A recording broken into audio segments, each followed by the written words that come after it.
Hello दोस्तों, कहानी की इस नई सीरीज में आप सभी का स्वागत है। आज की इस कहानी का नाम है लालची बुढ़िया। यह एक दादी माँ की कहानी है। रामपुर गांव में सविता नाम की एक बूढ़ी औरत रहती थी। उसका एक इकलौता बेटा था जो कोई भी काम नहीं करता था।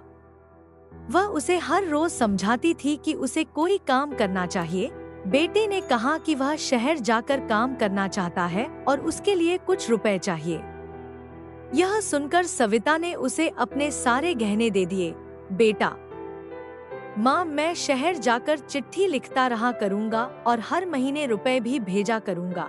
सविता, बेटा, तू अपना ध्यान रखना। बेटे के जाने के बाद सविता अकेली रहने लगी। शहर जाकर बेटे ने ना तो माँ की सुध ली और ना ही कोई रुपए भेजे।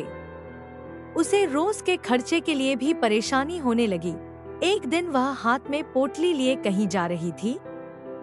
तभी एक पड़ोसी सविता से कहता है, काकी कहाँ जा रही हो? सविता आगे की ओर संकेत करके निकल जाती है। एक सप्ताह में 3 से 4 दिन बाहर जाने लगी और काफी रात होने के बाद ही घर लौटती थी। उसकी पड़ोसन सुमन सब कुछ बड़े ध्यान से देख रही थी। सुमन रात को खिड़की से सविता को अपने घर जाते देखा। उसने अपने पति से कहा, अजी सुनते हो, सविता काकी इस उम्र में जाती कहाँ है?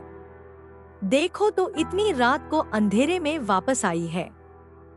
सुमन का पति, अरे तुम्हें क्या है, जाने दो, जहाँ भी जाती है। बेटा तो शहर जाकर माँ को भूल ही गया। काकी के सारे गहने और पैसे भी अपने साथ ले गया। सुमन, देखो तो इतनी रात को वापस लौटी है। मुझे तो कुछ ठीक नहीं लग रहा। सुमन का पति, मेरे पास इतना फालतू समय नहीं है जो मैं यह सब पता करूं। मुझे वैसे भी बहुत काम है। और तुम क्या आधी रात को काकी काकी कर रही हो? अब तुम खुद भी आराम करो और मुझे भी करने दो। सुमन, आप भी ना, इन बातों पर तो कभी ध्यान ही नहीं देते। सुबह काकी सुमन का दरवाजा खटखटाती है। सुमन बिस्तर से, अरे कौन है इतनी सुबह सुबह?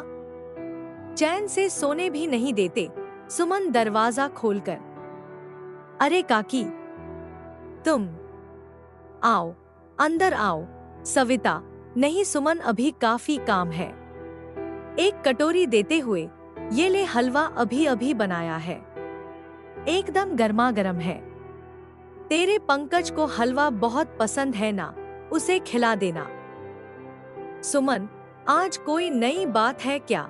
सविता, आज मेरे राजकुमार का जन्मदिन है। सुमन, ओहो, आप भी ना काकी, उस भगोड़े में आज भी मन लगाकर बैठी हो। बुढ़ापा खराब कर दिया उसने आपका। इस उम्र में जब हर कोई अपने परिवार के साथ रहता है, वह सब कुछ अकेला छोड़कर शहर भाग गया। सविता, मैं अपने बेटे से बहुत प्यार करती हूँ। वह जैसा भी है मेरा बेटा है। सुमन, अच्छा काकी, आप रात में जाती कहाँ हो? ऐसा कौन सा काम है जो इतनी रात को घर वापस लौटती हो? सविता, अब तू छोड़ इन बातों को, डोट, मैं चल घर चलती हूँ। सुमन, मन में होना हो गड़बड़ है, काकी कुछ बात छुपा रही है। थोड़ी देर बाद पंकज की तबीयत खराब हो गई। वह उल्टियां करने लगा। सुमन का पति, अरे तुमने इसे क्या खिला दिया? बेचारा तब से उल्टी किए जा रहा है। सुमन, मैंने तो इसे अभी कुछ खाने को भी नहीं दिया। काकी सुबह हलवा दे गई थी, बस वही तो खाने को दिया था। पंकज, पापा, माँ, मैं मर रहा हूँ। सुमन, नहीं बेटा, ऐसा नहीं बोलते। सुमन का पति, चलो इसे डॉक्टर के पास लेकर चलते हैं। सुमन, सुबह तो अच्छा खासा था, पता नहीं किसकी नजर लग गई। जाइए, जल्दी से डॉक्टर के पास लेकर जाइए, नहीं तो इसके शरीर में पानी की कमी हो जाएगी। तभी सुमन की पड़ोसन वहां आती है। अरे सुमन, सुना है पंकज की तबीयत खराब हो गई है। सुमन, हाँ, पर अब आराम है, दवाई लेकर सो रहा है। पता नहीं क्या हो गया उसे। सुमन की पड़ोसन, हो जाता है ऐसा कभी कभी। सुन, रास्ते में सविता काकी को देखा था। वह इतनी जल्दी में थी कि कुछ बोली ही नहीं। सुमन, हाँ, पता नहीं कहाँ जाती है। आधी रात को घर वापस आती है। सुमन की पड़ोसन, मुझे तो दाल में कुछ काला लगता है। सुमन, क्या मतलब? मैं कुछ समझी नहीं। सुमन की पड़ोसन, मुझे लगता है यह काकी कोई तांत्रिक पूजा कर रही है। आधी रात को हमारी तो बाहर जाने को हिम्मत ही नहीं होती, और यह बुढ़ापे में देखो, परसों रात को तो काले कपड़े पहने पोटली लिए आ रही थी। मैंने पूछा तो गुस्से में लग रही थी। पक्का यह बढ़िया कोई जादू टोना कर रही है। तुम ध्यान रखना। यह कहते हुए सुमन की पड़ोसन वहां से चली जाती है। सुमन मन ही मन कहती है, आज सुबह काकी का हलवा खाते ही पंकज की भी तबीयत खराब हो गई थी। हे भगवान! रात को सुमन अपने आंगन से चारपाई उठा रही थी। तभी सामने के रास्ते से एक काली परछाई आती हुई दिखाई दी।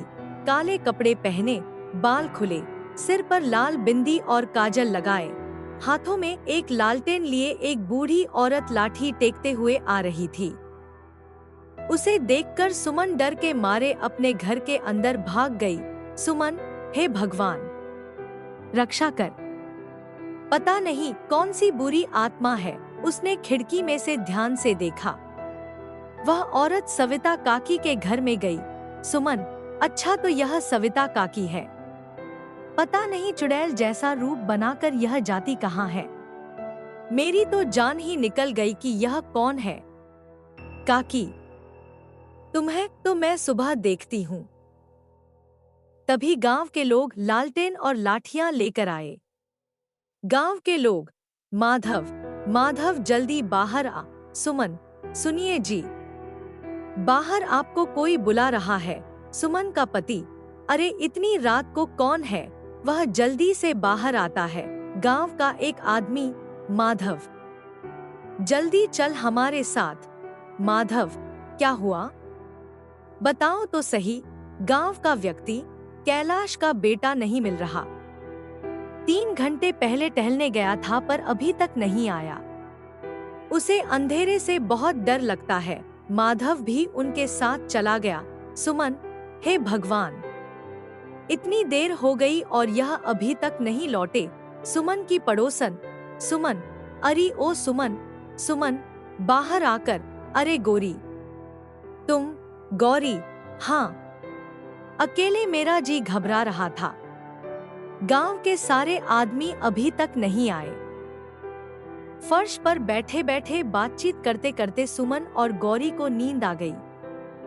सुबह कैलाश और उसकी पत्नी के रोने की आवाज आने लगी। गौरी और सुमन झट से बाहर आई तो कैलाश के बेटे की लाश पड़ी थी और पूरा परिवार रो रहा था। कैलाश की पत्नी, तुझे क्या हो गया? तू तो बोल रहा था कि थोड़ी देर में आता हूँ। चल, अब सोया क्यों है? खड़ा हो। तभी वहां पुलिस आ गई। अरे इसकी बॉडी पर तो चोट के निशान है। पुलिस लाश को लेकर चली गई और गांव वाले कैलाश और उसकी पत्नी को संभालने लगे। गांव की कुछ औरतें सवाल करती हुई कहती हैं, यह सब कैसे हुआ?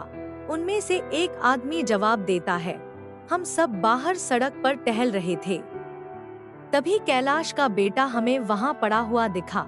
सुमन, मैं जानती हूँ कि यह सब किसने किया है। गांव के सभी लोग हैरान होते हुए पूछने लगे, किसने किया है यह सब? सुमन, सविता काकी ने आपके जाने के बाद सबसे पहले वही लौटी थी।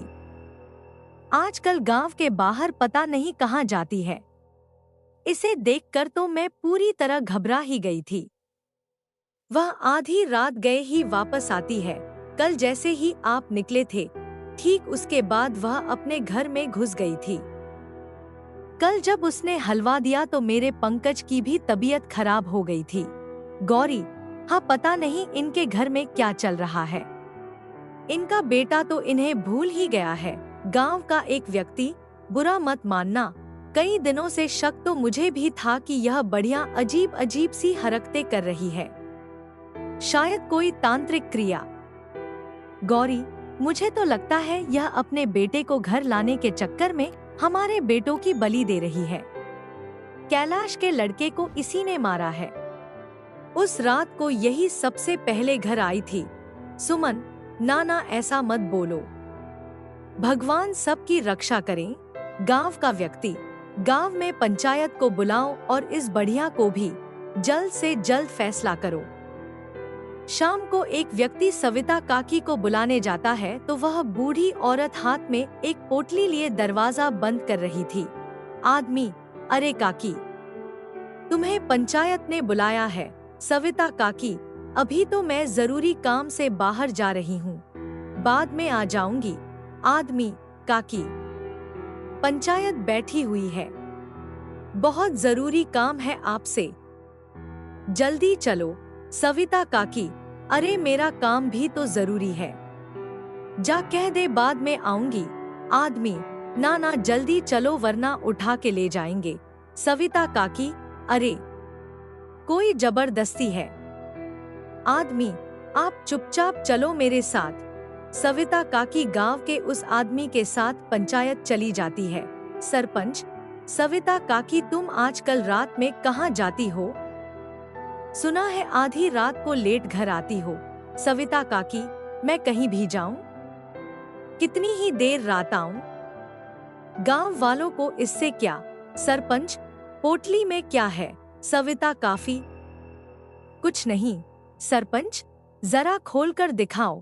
सविता काकी, ना यह मेरी है। मैं क्यों दिखाऊं? सरपंच के इशारे पर एक आदमी ने काकी से पोटली छीन ली और उसे खोला। सरपंच, काले कपड़े, बिंदी, चूड़ी, माला, दिया और अगरबत्ती, क्या मतलब है इनका? गौरी, मैं ना कहती थी यह बुढ़िया जरूर कोई तांत्रिक क्रिया करती है और आज पता नहीं किसकी बलि देगी। सुमन, बिल्कुल सही कह रही हो, कल रात चुड़ैल के भेष में आई थी। मैं तो डर ही गई, पहचान ही नहीं पाई कि यह काकी थी। सरपंच, काकी क्या तू यह सही कर रही है? गांव का एक आदमी कहता है इसी ने मारा है कैलाश के बेटे कोडोट मुखिया जी, इसे तो सीधा पुलिस के हवाले कर दो। सरपंच, काकी क्या तुम्हें अपनी सफाई में कुछ कहना है या ये जो लोग कह रहे हैं वह सच है? यहाँ तुम्हारे रहने के तौर तरीकों से तो गांव वालों की बात सच लग रही है। सविता काकी, मैं क्या बताऊं? मुझे देर हो रही है, मैं जा रही हूँ। सविता काकी जब वहाँ से जाने लगी तो सरपंच ने एक आदमी को काकी को रोकने का इशारा किया और वह आदमी काकी का रास्ता रोक कर खड़ा हो गया। गांव का आदमी, मैं तो कहता हूँ इस बुढ़िया को ऐसा सबक सिखाओ कि इसका पूरा जादू टोना निकल जाए। हाँ, कहते हुए उसने एक कंकड़ उठाकर बुढ़िया के ऊपर फेंक दिया। गौरी, इसे गांव से धक्का मारकर बाहर निकाल दो। आदमी काकी का हाथ पकड़कर उन्हें जबरदस्ती खींचने लगा और वह गिर गई। तभी काले कपड़े पहने, बाल खोले 4 बूढ़ी औरतें भागती हुई आई। औरतें, तुम्हें शर्म नहीं आती उनके साथ ऐसा करते हुए? गांव के लोग, अच्छा तो यह अकेली नहीं, पूरा का पूरा गैंग है। तभी मैं सोचूं काकी के अकेले ऐसा करने की हिम्मत कैसे हो गई। गौरी, सरपंच जी, अब तो सब कुछ आपकी आंखों के सामने है। ये सब जादू टोना करके पूरा गांव बर्बाद कर देंगे। इससे पहले कि किसी और की जान जाए, कुछ करो। सरपंच, तुम लोगों ने कैलाश के बेटे को मारा है, सच सच बताओ वरना ठीक नहीं होगा। सविता काकी, नहीं सरपंच जी, हमने ऐसा कुछ नहीं किया और औलाद के जाने का दुख मुझसे ज्यादा और कोई नहीं समझ सकता। सरपंच, तो सच क्या है? तुम यह जादू टोना किस लिए करती हो? सविता काकी, यह सब औरतें दूसरे गांव की है, हम सब जादू टोना नहीं करते, घर चलाने के लिए काम करते हैं ताकि इस उम्र में किसी और के आगे हाथ ना फैलाना पड़े। गौरी, ऐसा कौन सा काम करती हो? सविता काकी, बुढ़ापे में कौन काम देता है? इसीलिए हम सभी रुदाली, किसी दूसरे की मौत पर मातम मनाने वाली बन गए। अमीर लोगों के पास अपनों के मरने पर रोने का समय नहीं होता, जग दिखाई के लिए वे रुदाली बुला लेते हैं। हम सब वहां जाकर मातम मनाते हैं। लाश के आगे दिया बाती करके खूब रोती हैं। किसी और की मौत पर रोने के लिए काले कपड़े पहनने की हमारी मजबूरी है। मनहूस काम है तो छुप छुप कर रहे हैं, ताकि किसी और को पता ना चले। सविता काकी, वहां जाकर हम अपने हालातों को याद कर लेते हैं और रोना अपने आप आ जाता है। मातम आधी आधी रात तक चलता है और बदले में रोने के कुछ रुपए मिल जाते हैं। उसी से हम अपना घर चला रहे हैं। वापस लौटते हुए देर हो जाती है तो उन्हीं कपड़ों में सबसे छिपती हुई आती हूँ। अगर आपको लगता है यह गलत काम है तो आप जो सजा देना चाहते हो दे सकते हो। सुमन, फिर कैलाश के बेटे को किसने मारा? सरपंच, पता नहीं क्या हो रहा है।